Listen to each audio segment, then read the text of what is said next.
కన్నీరు పెట్టనటువంటి రోజు లేదు.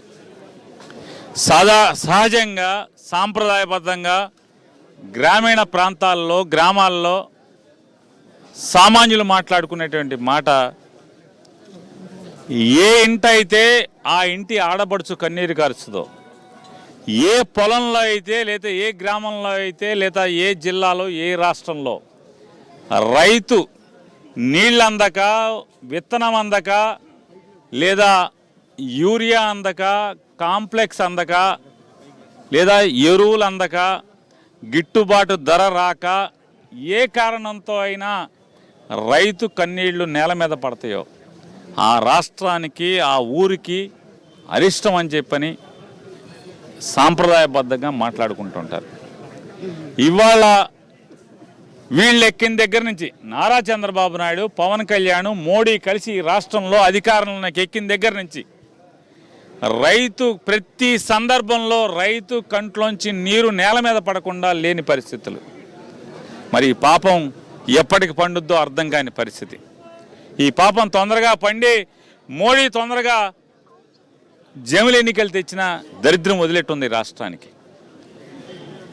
సమయానికి ఏ రోజు స్పందించేటువంటి ముందు చూపు, 40 ఏళ్ల అనుభవం అంటాడు, నాకన్నా పోటుగాళ్ళు లేడంటాడు, నాకన్నా సీనియర్ లేడంటాడు. దేనికేం చెప్తున్నాను? ఎందుకోసం?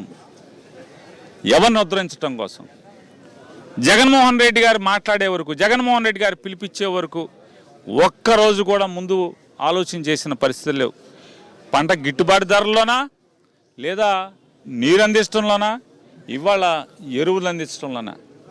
నిన్న ఈ రాష్ట్రానికి వ్యవసాయ శాఖ మంత్రి, ఆయన ఆజానుబాహుడు, ఆయన మాట్లాడతాడు.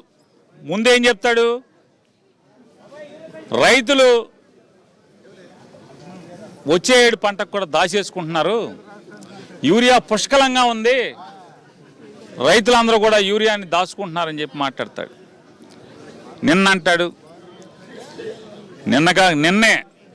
నిన్న అంటాడు ప్రతి పంటకి 75 కేజీలు రైతుకు కావాలి ఎకరానికి, 3 పంటలకు కలిపి అంటే 3 సార్లు కలిపి కొడతాకి యూరియాని దాచేసుకుంటున్నారు, 75 కేజీలు ఎకరానికి అని చెప్పని. నేను అంటున్నాను ఒకటే, ఈ రాష్ట్ర వ్యవసాయ శాఖ మంత్రివి కదా, నీకు ముఖ్యమంత్రి గారికి, ఈ వ్యవసాయ శాఖ మంత్రికి ముఖ్యమంత్రి గారికి